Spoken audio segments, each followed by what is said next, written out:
Hi, nice to see you again, and I'm happy to share about English, and it's about learn English in 1 minute. And the topic for today's lesson is the word bored and boring. Have you ever heard someone say, I am bored or I am boring? Which one is correct, do you think? Both can be used, but the meaning is different. Please use I am bored. Means that you don't like the situation. So you can say, I am bored. And let's see some other examples here.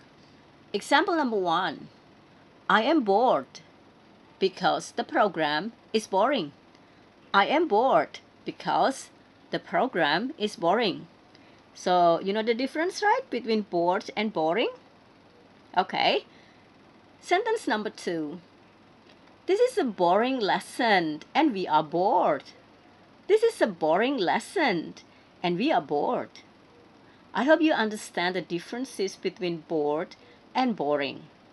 Okay, because of that, now for next numbers, it's time for you to practice to make some more sentences with the word boring and bored.